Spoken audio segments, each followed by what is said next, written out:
They didn't see a name. They didn't see a legacy. They didn't see the weight of cameras, contracts, or a family recognized across the world. All they saw was a waitress, a woman in a uniform, standing under fluorescent lights, carrying plates instead of power. And in that moment, they believed she was invisible. What they didn't know is that moments like this have a way of revealing the truth, not about the person being targeted, but about the people doing the targeting. Tonight's story isn't about fame. It's about how respect disappears when people think there are no consequences. The restaurant wasn't special. One of those late-night places tucked between city blocks, glowing softly while the rest of the street slept. The kind of place where exhaustion hangs heavier than conversation, where waitresses memorize faces but customers never bother learning names. She had been on her feet for hours.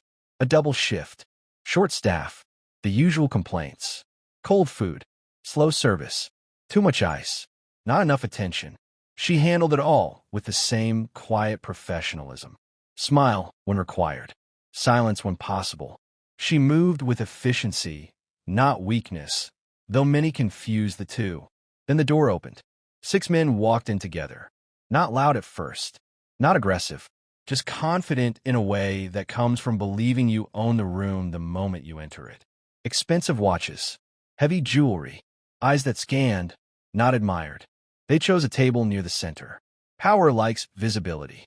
At first, it was subtle, a snap of fingers instead of eye contact, calling her hey instead of her name, commenting on how long it took for drinks to arrive, even though they came faster than usual. She ignored it, because she had learned something long ago. Not every battle is worth announcing, but disrespect doesn't like being ignored. It escalates when it isn't acknowledged. The jokes began, quiet enough to deny, loud enough to sting. Comments about her looks, about her accent, about how girl, like her, should be grateful for attention. She kept her posture straight, her tone calm, her responses professional, and that seemed to irritate them most of all. Bullies don't seek conflict. They seek control. One of the men leaned back in his chair, eyes following her as she walked away. She thinks she's better than us, he said. Another laughed. No, she just thinks she can ignore us. When she returned to take their order, one of them interrupted her mid-sentence. Smile more, he said. You get better tips. That was the moment. The moment she stopped writing, looked up, and spoke clearly. Please don't speak to me like that. The table went quiet. Then laughter. Not loud, worse. Casual. Dismissive. Relax, one said. It's just a joke. Every woman knows that phrase. It's never a joke. She could have argued. She could have raised her voice, called manager, created a scene. But she didn't. She simply nodded, closed her notepad, and walked away. To them, it looked like defeat. To anyone who understands power, it was restraint. Because some people grow up learning something others never do. You don't explain yourself to people who've already decided you don't matter. What the men didn't know was that this woman had lived 2 lives. One in public view, red carpets, interviews, headlines dissecting every move. And one in private, where she learned how quickly admiration turns to entitlement, and how often people project their insecurities onto those they think they can overpower. She had been trained, unintentionally, to endure attention. But this wasn't attention. This was disrespect. And disrespect reveals character. Something changed after that. The men noticed it first. Whispers from nearby tables. Glances. Phones angled discreetly upward. A name had been spoken quietly near the counter. Just once. That was all it took. Because names carry weight. And some names echo. One of the men pulled out his phone. Typed. Paused. Scrolled. His expression shifted. Not dramatically, but enough. He showed the screen to the man beside him. The laughter stopped. No announcement was made. No dramatic confrontation. The truth didn't arrive loudly. It arrived inevitably. The waitress they had been harassing was Will Smith's daughter. Suddenly, the room felt smaller. The confidence they walked in with no longer fit. Jokes dried up. Postures changed. Eyes avoided hers.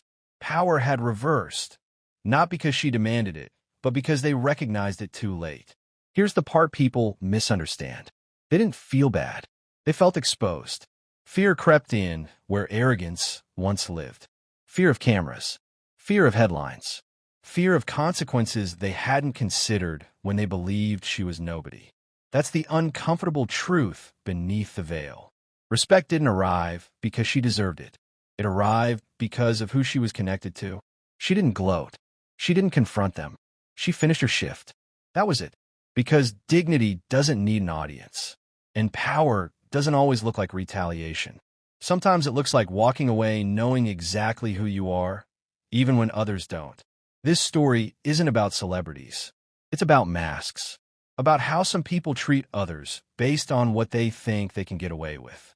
It's about how quickly behavior changes when consequences enter the room, and how revealing it is when respect is conditional. The real story doesn't end in that restaurant, because scenes like this happen every day in places no one films and stories no one tells. Airports, hospitals, call centers, kitchens, ride shares, classrooms, anywhere someone wears a uniform instead of a title. The same pattern repeats itself. Someone walks in believing they matter more. Someone else becomes a background character in their world. And respect is treated like a reward instead of a baseline. What happened that night wasn't rare. What made it shocking was the reveal. There's a strange experiment happening constantly in society. People don't realize they're part of it.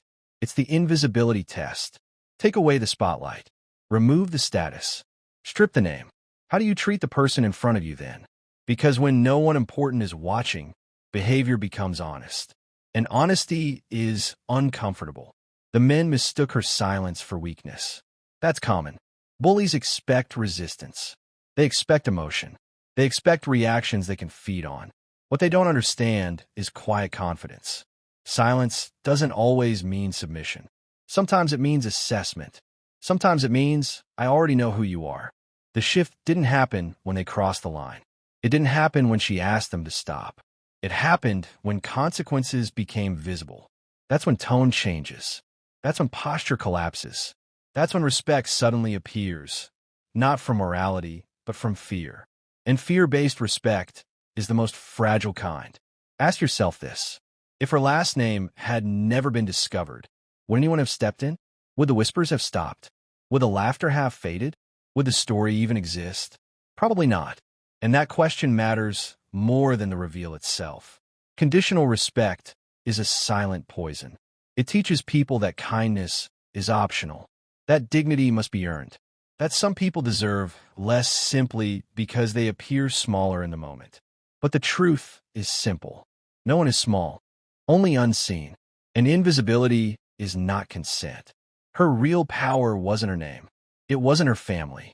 It wasn't fame waiting in the shadows. Her power was composure, the ability to stand in disrespect without becoming defined by it. That's not something money buys. That's something experience teaches. Stories like this don't spread because people love celebrities. They spread because people recognize themselves in them. Some see themselves in her, forced to swallow disrespect to survive a shift. Others see themselves in the men and feel the discomfort of recognition. And discomfort is where truth lives. This is the part most people skip, the mirror, because it's easy to condemn obvious villains, harder to examine subtle behavior, the ignored server, the interrupted coworker, the dismissive tone used when no consequences seem likely. Power isn't always loud. Sometimes it's quiet and careless. This story asks one question. Who are you when you think it doesn't matter? When the person in front of you can't help you, can't elevate you, can't expose you. That answer is who you really are. Everything else is performance. Beneath the veil of status, beneath the veil of fame, beneath the veil of fear, there is truth. And truth doesn't need a spotlight. It waits patiently for moments like this to reveal itself. Not to punish, but to expose. But the veil doesn't fall just once. It lifts slowly in moments we usually ignore. Because the truth is, this story wasn't rare. What made it feel shocking was recognition. A famous name, a sudden spotlight. Without that, it would have been just another night, another waitress, another silence swallowed whole. And that's the part most people don't want to confront. Every day, people move through the world testing how little kindness they can get away with giving. measuring others by usefulness, by status, by what they believe someone can offer or take away.